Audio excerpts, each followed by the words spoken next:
Imagine this. It's a Saturday morning in the year 1960. You and your friends are bored, so you grab a deck of cards, set up a board game, or head outside with a ball. There's no glowing screen, no controllers, no press start.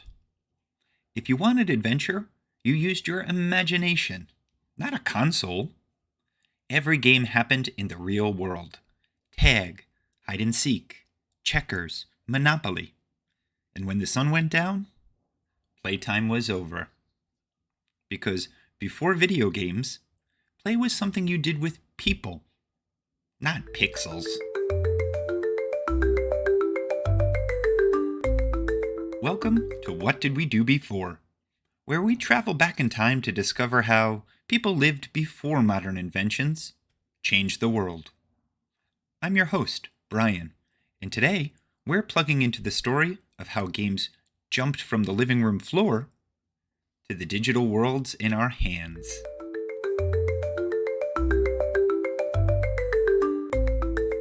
Before video games, play looked totally different. Kids played outside until dark, jumping rope, climbing trees, or playing stickball in the street. Inside, families gathered around board games like Sorry or Clue, or challenged each other with cards, dominoes, or puzzles. Every game depended on imagination, creativity, and the people around you, not a screen or a joystick. Your controller was your own body. Your graphics were whatever your mind could imagine. And the sound effects? Those were the laughs and shouts of your friends echoing through the neighborhood. But in the early 1970s, something extraordinary happened. A new kind of game appeared, one made not from cardboard or dice, but from electricity and light. That first spark came from a simple game called Pong. Two white paddles and a square ball bouncing back and forth on a TV screen. It didn't look like much, but it felt amazing. For the first time, you could play with your television. And people were hooked. They lined up in arcades, which were big, noisy rooms packed with blinking lights, beeping sounds, and machines that swallowed quarters faster than you could say, "Game over." Games like Pac-Man, Space Invaders, and Donkey Kong turned simple dots and shapes into thrilling adventures. Every pixel was alive. Every beat was a heartbeat.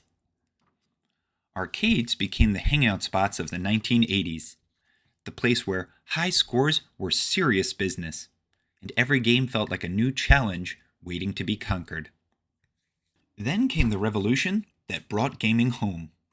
The Atari 2600, followed by the Nintendo Entertainment System, the NES.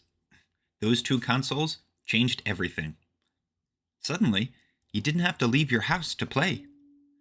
Families huddled around their TVs. Kids shouted as Mario jumped across mushrooms, and parents tried their hand at Duck Hunt with plastic orange guns. Playtime was no longer limited to daylight or weather. You could save worlds after dinner or race go-karts before bed. And as computers grew more powerful, video games grew bigger, faster, and more creative. The 1990s and 2000s brought new worlds to explore. Sonic the Hedgehog zipped across screens. Pokemon let you collect creatures. And The Sims, they let you design entire lives. Games became stories, art, and adventure all rolled into one. Then came the next leap, online gaming. For the first time, you could play with friends across the globe. You didn't need to share the same couch or even the same country. Suddenly, millions of players could team up, compete, or chat together in real time. Now, before video games, play was about imagination and movement. You made your own fun. After video games, play became a mix of technology, storytelling, and endless possibilities. Today, gaming isn't just for kids. It's a worldwide culture. People play games for fun, competition, and even for a living. Professional gamers compete in huge arenas filled with cheering fans. And with virtual reality, games don't just appear on screens. They surround you.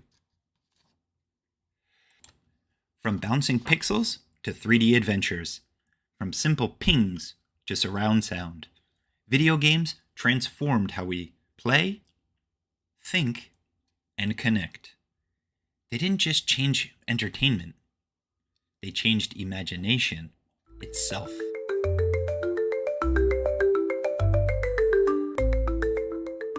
Before video games, fun came from simple things: imagination, movement, and creativity. Now, games can take us to other worlds, tell amazing stories, and even help us learn new skills. But maybe the best kind of play still mixes both, running around outside and jumping into an adventure on screen. Because whether it's a board game or a boss battle, the most fun part of any game is playing together.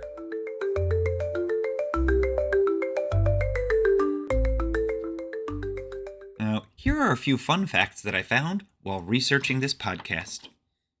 Number 1.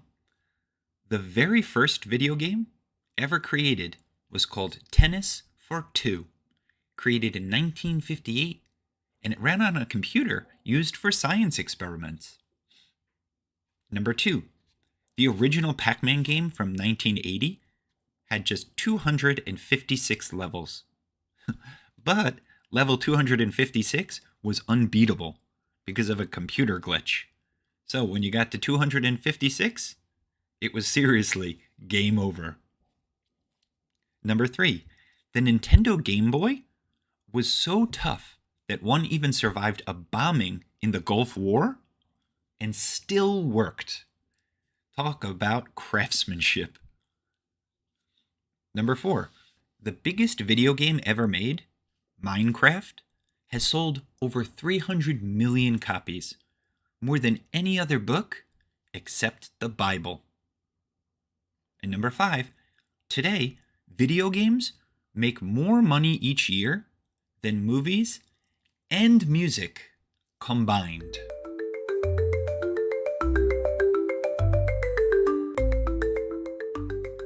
Now, it's your turn to think about our story. If you could travel inside any video game for one day, which one would you choose? And what would you do there? Okay, and before we wrap things up, here's a little video game joke for you. What's a toilet's favorite game? Call of Duty.